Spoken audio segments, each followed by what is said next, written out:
بسم اللہ الرحمن الرحیم یا ایھا الذین آمنوا کتب علیکم الصیام کما کتب علی الذین من قبلکم لعلکم تتقون۔ قرآن مجید میں اس آیت کے اندر روزے کے فرض ہونے کا فلسفہ بیان کیا گیا ہے کہ روزے کے فرض ہونے کا فلسفہ یہ ہے لعلکم تتقون، تاکہ تم متقی بن جاؤ۔ تو متقی جب انسان بن جاتا ہے تو خداوند متعال کی بارگاہ میں عزیز ہو جاتا ہے۔ یعنی قرآن کہتا ہے کہ ان العاقبۃ للمتقین، دنیا اور آخرت کی، دنیا کی کامیابی اور آخرت کی رستگاری متقین کے لیے۔ وَمَن يَتَّقِ اللَّهَ يَجْعَل لَّهُ مَخْرَجًا وَيَرْزُقْهُ مِنْ حَيْثُ لَا يَحْتَسِبُ۔ یہ شخص متقی بن جاتا ہے، پرہیزگار بن جاتا ہے، یجعل لہ مخرجا، پھر خدا اسے مشکلات سے نکلنے کے راستے بتلاتا ہے، اس کے لیے راستے رکھتا ہے، وہ مخرج ہے اس کے لیے، یعنی وہ بحرانوں میں، مشکلات میں جب بھی آتا ہے تو کامیابی کے ساتھ ان سے نکلتا ہے باہر۔ یجعل لہ مخرجا، جب یجعل لہ مخرجا ہے یعنی وہ عاقبت بخیر ہوتا ہے، دنیا میں وہ کامیاب ہوتا ہے۔ یجعل لہ مخرجا ومن یتق اللہ یجعل لہ مخرجا۔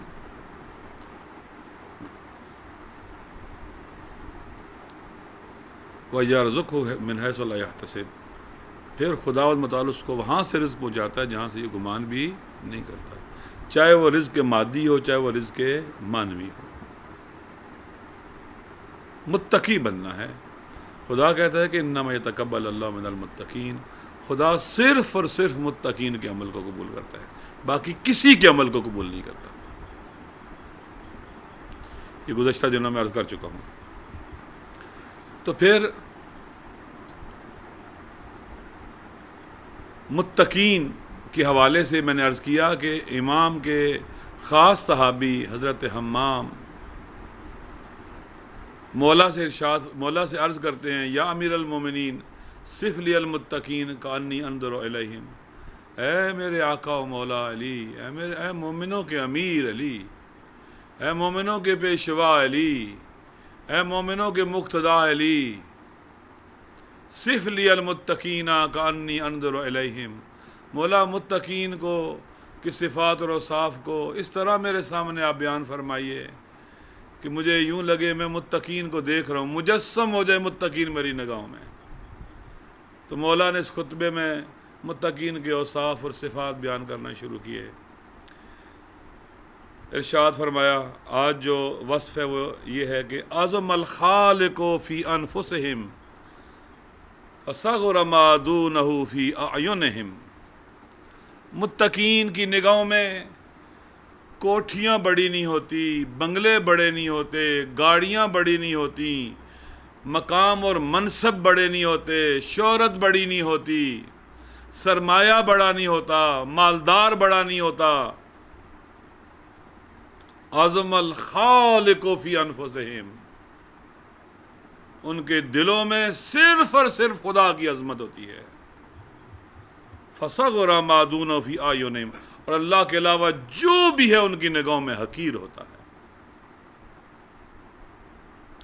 متقین وہ ہیں جن کے دل کے اندر خدا کی عظمت ہوتی ہے، عظمت خدا متجلی ہوتی ہے ان کے قلب کے اندر،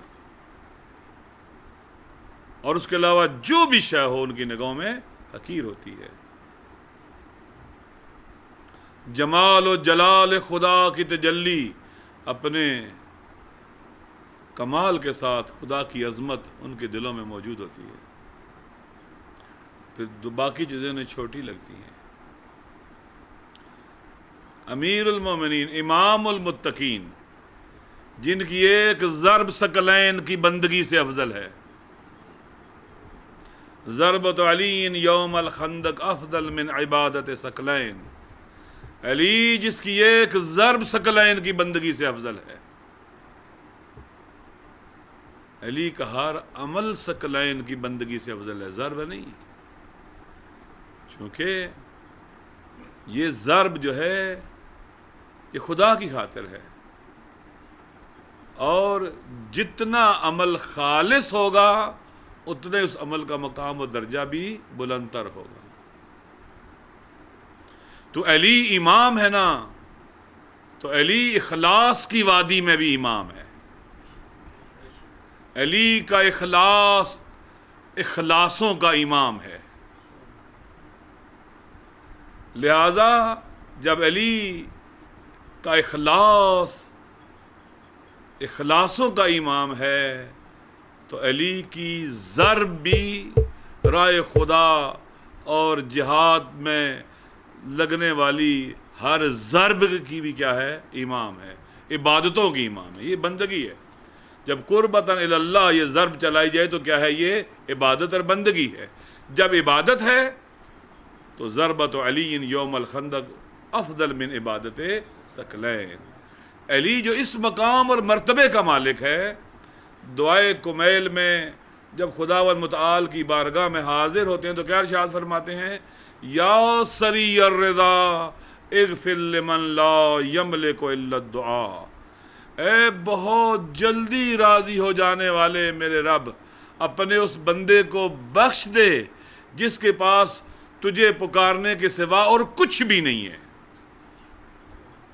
نہیں کہتے میں وہ ہوں جو فاتح خیبر ہوں، فاتح بدر ہوں، فاتح عود ہوں، میں وہ ہوں جو ہر رات 1000 رکعت نماز پڑھتا ہوں، میں وہ ہوں جو ناطق قرآن، نہیں کہا۔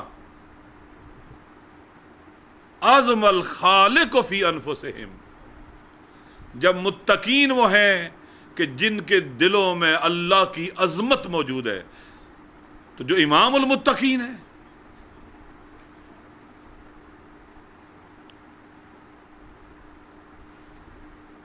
اس کا قلب تجلی گاہ عظمت خدا ہے اپنے پورے کمال کے ساتھ۔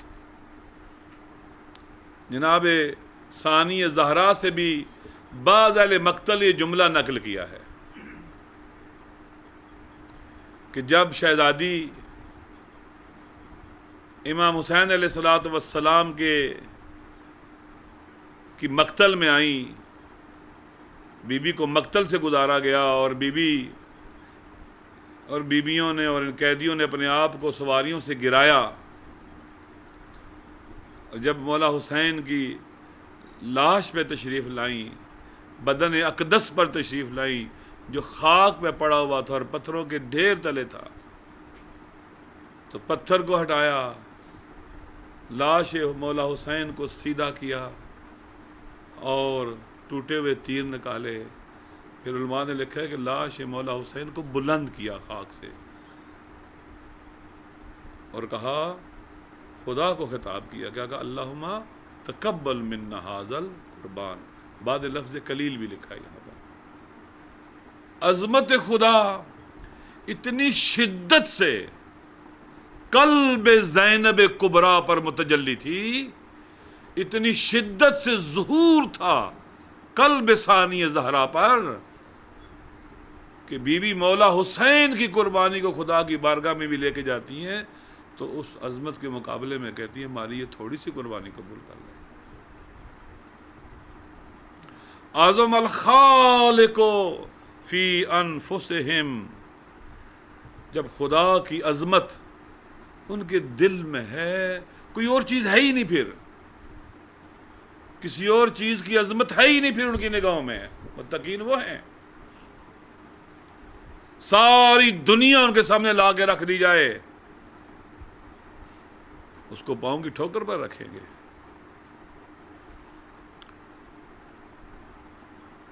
اللہ کی عظمت ان کے دل میں، اللہ کی عظمت محبت خدا کو لے کے آتی ہے، حب خدا کو لے کے آتی ہے۔ جب اللہ کی عظمت ان کی نگاہوں میں آتی ہے، ان کے دل میں آتی ہے، تو اس عظیم اللہ کی بارگاہ میں جب پھر اس کی نافرمانی نہیں کرتے، چونکہ خدا کی عظمت ان کے دلوں میں موجود ہے تو خدا کی نافرمانی نہیں کرتے، کیونکہ جانتے وہ کیسی ہستی ہے. حدیث ہے لا تنظر الی صغر الخطیۃ ولکن انظر الی من عصیت. تم گناہ کے چھوٹے ہونے کی طرف نہ دیکھو، تم یہ دیکھو کہ تم نے کس عظیم ہستی کی نافرمانی کی ہے، کس عظیم ہستی کی حد کی حرمت کی ہے، تو نے کس عظیم ہستی کے مقابلے میں سرکشی کی ہے. جن کے دلوں میں خدا کی عظمت آ جائے، وہ خدا عظیم کی بارگاہ میں جب رہتے ہیں تو پھر اس کے احکام کے مقابلے میں سرکشی نہیں کرتے. گناہ یہ چھوٹا بڑا گناہ مسئلہ نہیں ہے، دیکھنا یہ ہے کہ کس کی نافرمانی کی ہے. لا تنظر الی صغر الخطیۃ ولکن انظر الی من عصیتہ. گناہ کے چھوٹے ہونے کو نہ دیکھ، اس بات کو دیکھ کہ تو نے نافرمانی کس بڑی ہستی کی کی ہے، کس عظیم ہستی کی کی ہے. لہذا کہتے ہیں جی کہ کسی روایت ہے چھٹے امام سے کہ من عرف اللہ خاف اللہ. جو اللہ کی معرفت پیدا کر لے، جس کے دل میں اللہ کی عظمت آ جائے، پھر وہ اللہ کا خوف اس کے اندر پیدا ہو جائے گا. من عرف اللہ خاف اللہ.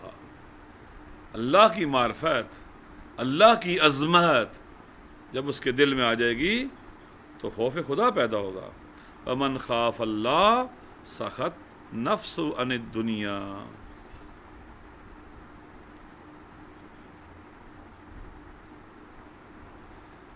پھر وہ دنیا کے حوالے اپنا دل نہیں کرتا.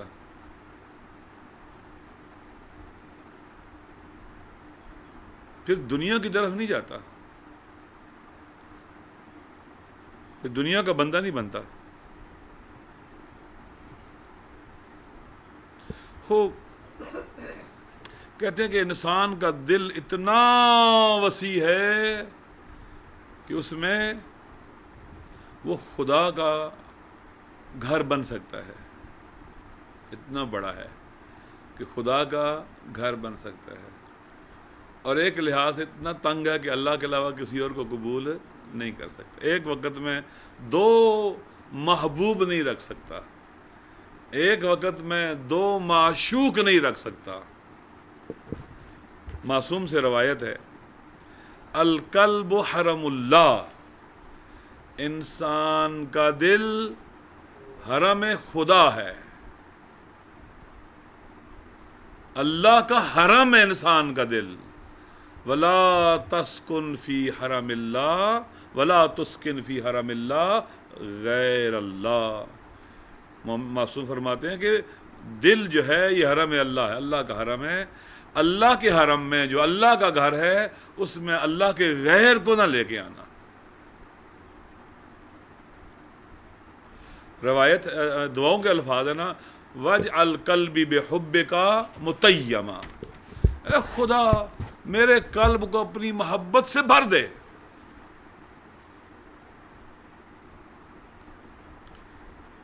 وَاجْعَلْ قَلْبِي بِحُبِّكَ مُتَيَّمًا. بھر دے سے. یہاں بھی خدا کو شرک پسند نہیں ہے، خدا غیرت مند ہے. خدا کو شرک پسند نہیں ہے. خدا پسند نہیں کرتا جہاں خدا ہو وہاں کوئی اور بھی ہو، جہاں خدا کی محبت ہو وہاں کسی اور کی محبت ہو. والذین آمنوا اشد حبا للہ. لہذا معصوم فرماتے ہیں کہ القلب حرم اللہ ولا تسکن فی حرم اللہ غیر اللہ. غیر خدا کو اپنے دل میں جگہ نہ دو. بعض روایات میں ہے کہ من اخلص للہ 40 یوما جرت من قلبی الی لسانی ینابیع الحکمہ. جو شخص اپنے آپ کو 40 دن تک اللہ کے لیے خالص کر دے، اس کے شب و روز اللہ کی اطاعت میں گزریں، اس کی رضا کی خاطر، اس کی خوشنودی کی خاطر ہر عمل کو انجام دے، تو معصوم فرماتے ہیں اس کے دل جو ہے وہ چشمہ سر چشمہ بن جاتا ہے حکمت کا، حکمت کے سوتے پھوٹتے ہیں اس کے دل میں اور اس کی زبان سے جاری ہوتے ہیں۔ لہذا خداوند متعال جو ہے وہ چاہتا ہے کہ ہمارے دل اس کی طرف متوجہ ہوں، وہ ہمارے دلوں کا کعبہ ہے، ہماری حیات کا رخ اس کی طرف ہو،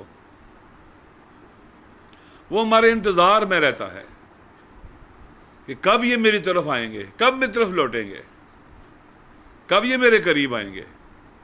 اللہ قرآن میں ارشاد فرماتا ہے کہ اپنے حبیب سے وَإِذَا سَأَلَكَ عِبَادِي أَنِّي فَأَنِّي قَرِيبٌ، جب میرے بندے میرے بارے میں پوچھیں نا تو اے میرے نبی انہیں بتا فَأَنِّي قَرِيبٌ، میں ان کے بہت قریب ہوں، میں ان کے قریب ہوں۔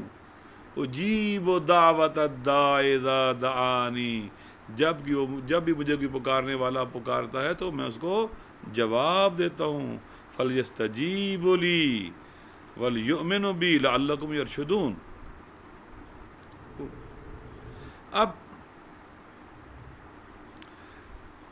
جب عظمت خدا انسان کے دل میں آتی ہے اور انسان خدا کے قریب جاتا ہے تو عظمت خدا اس کی ہیبت دل میں لے کے آتی ہے، اس کا خوف دل میں آتا ہے۔ خوف کیا ہوتا ہے؟ جب اس سے انسان کو ویسے بھی جب کسی سے محبت ہوتی ہے تو انسان ڈرتا ہے کہیں وہ ناراض نہ ہو جائے، ہے یا نہیں ہے؟ ڈر ہوتا ہے کہیں وہ ناراض نہ ہو جائے۔ خدا کی عظمت جب انسان کے دل میں متجلی ہو جاتی ہے، خدا انسان کا دل خدا کی طرف مڑ جاتا ہے اور خدا سے لو لگا لیتا ہے تو خدا کا خوف اس کے دل میں پیدا ہوتا ہے۔ تو جب خدا کا خوف پیدا ہو جائے تو انسان گناہوں سے بھی بچتا ہے۔ من خاف اللہ، اور اثر اس کا کیا ہے؟ اخاف اللہ منہ کل شیء، جو اللہ سے ڈرتا ہے نا، جس کے دل میں اللہ کا خوف آ جائے پھر خدا متعال ہر ایک کو اس سے ڈراتا ہے، اس کا خوف ہر ایک کے دل میں ڈال دیتا ہے۔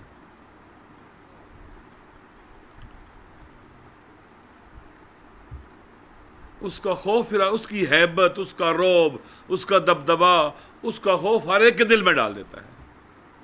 من خاف اللہ، جو اللہ سے ڈرتا ہے، جس کے دل میں اللہ کا خوف پیدا ہو جاتا ہے، اخاف اللہ منہ کل شیء، تو پھر خدا ہر ایک چیز کو، ہر ایک چیز میں اس کا خوف پیدا کر دیتا ہے، ہر ایک چیز سے اسے ڈراتا ہے۔ ومن لم یخف اللہ، اور جو خدا سے نہیں ڈرتا، اخاف اللہ من کل شیء، پھر وہ ہر شے سے ڈرتا ہے۔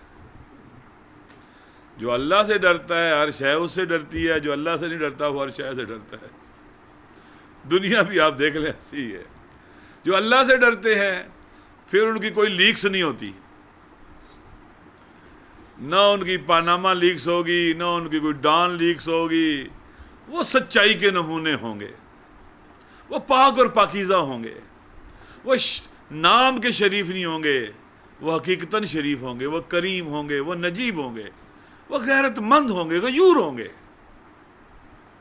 ہو ہی نہیں سکتا انسان کے دل میں عظمت خدا ہو اور اس میں غیرت نہ ہو، خدا سے محبت ہو اور غیرت نہ ہو۔ ان کی کوئی کمزوری نہیں ہوتی۔ دنیا والے جس کمزوری کی بنیاد پر ان کو کیا کریں؟ ڈرائیں، خوفزدہ کریں، قابو کر لیں ان کو، یا وہ لالچ میں آئیں، کرپشن کریں، فساد کریں، چوری کریں، ڈاکہ ڈالیں، حقوق ماریں، یہ انہی کے کام ہے۔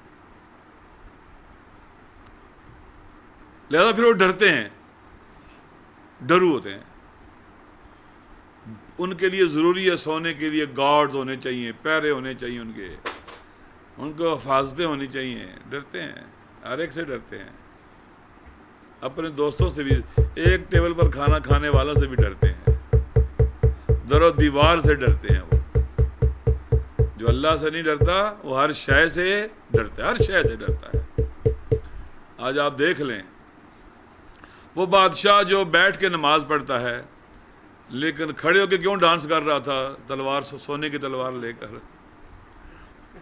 وہ سمجھتا تھا کہ وہ جو آیا تھا، جو خود ان بیلنسڈ ہے، جو اس کے ساتھ بے ڈھنگا رقص کر رہا تھا، جس کا ایک سٹیپ بھی جو ہے نا وہ ڈھنگ کا نہیں تھا. وہ سمجھتا تھا یہ 56 ملک 55 ملک باقی آ جائیں گے، سارے بیٹھ جائیں گے تو میرا خوف دور ہو جائے گا. تحسبہم جمیعا،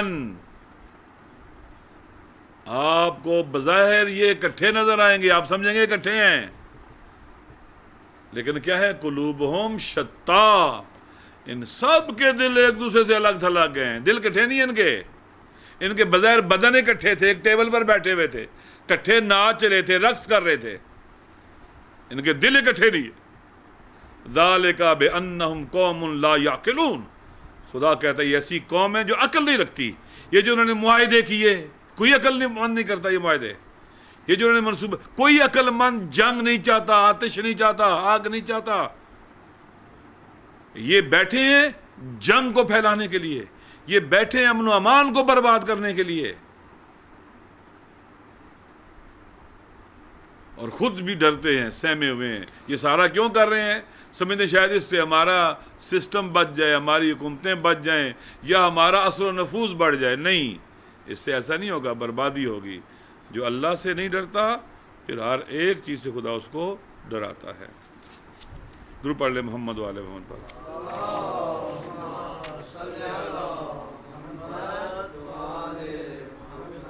خداوند متعال کی بارگاہ میں دعا ہے کہ خالق کائنات ہم سب کو توفیق دے کہ ہمارے دلوں میں اس کی عظمت آئے، ہم اس سے ڈریں اور باقی لوگوں سے نہ ڈریں، اس کا حیا کریں کہ جو ہوا اقرب الیکم من حبل الورید، جو ہر جگہ حاضر ہے. ہوا یعلم خائنۃ الاعین وما تخفی الصدور، وہ ہمارے ظاہر اور باطن کو جانتا ہے. جو ستار العیوب ہے اس سے ڈریں، اس کا خوف دل میں پیدا کریں، تو پھر دنیا ہم سے ڈرے گی.